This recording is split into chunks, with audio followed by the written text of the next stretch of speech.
Good morning. Thank you for the invitation to be here this morning. Thank you, Chairwoman Napolitano, Ranking Member Westerman, Representative DeFazio, and Mr. Rauda. Thank you for the invitation to be here today. I want to thank you all, in addition, for so capably contextualizing exactly what we're looking at here today. The livelihood of many of coastal America's regions, the importance of the health and rights of clean water and clean air, with which I don't know how we can proceed forward.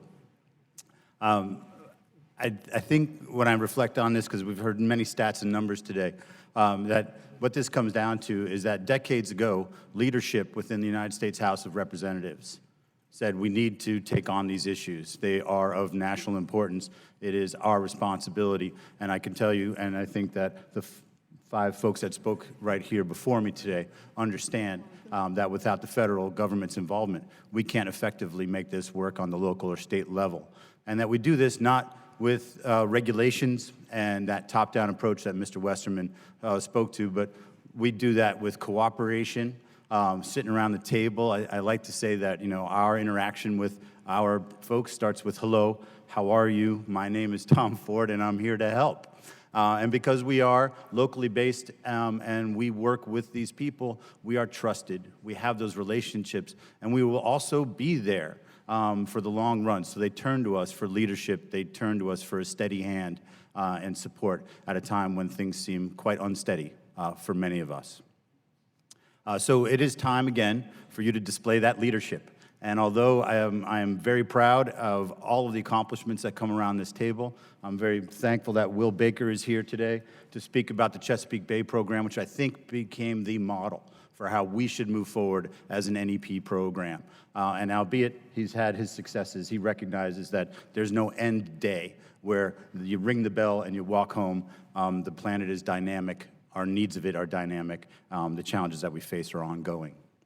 So thank you for the support that we've received over these many decades. That said, the challenges we face are a bit daunting at times. And the funding that we receive right now, albeit very helpful, it's insufficient, I think, for us to face the challenges of our growing population, to protect our shorelines, to protect our coasts, to protect our economies, to protect all those iconic animals and ecosystems that we all cherish and that provide tourism opportunities, recreational opportunities, and a quality of life that I think we recognize attracts roughly 40% of the population of this United States to those shores. So what do we face? We face erosion, sea level rise, increased storminess.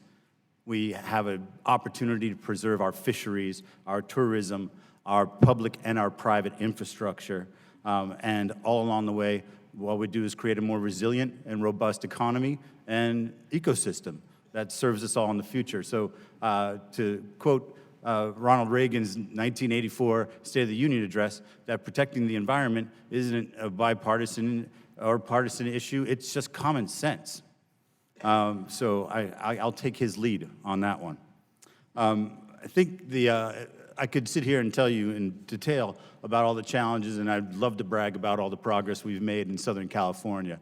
But to summarize this, I'm on the Atlantic seaboard, I'm in the Gulf of Mexico, I'm on the West Coast, or I'm in Puerto Rico, and every single one of the 28 National Estuary programs could come in here and fill a day's worth of your time explaining to you the successes and the challenges that we've had and that we continue to face.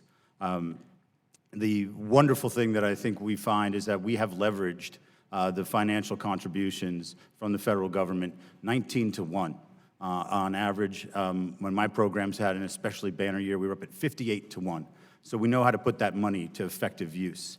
The efficiencies that we find therein are because of this, again, local program, locally based from the community up, so that when the money finally arrives and the project and the shovels are ready to go, everybody is engaged. They've informed it. Our leadership are informed, and our programs move forward with very little resistance. I think that right there is perhaps one of the greatest assets that we can provide to you today. I thank you for your time once again, and I'm here to answer any questions that I may be able to. Thank you so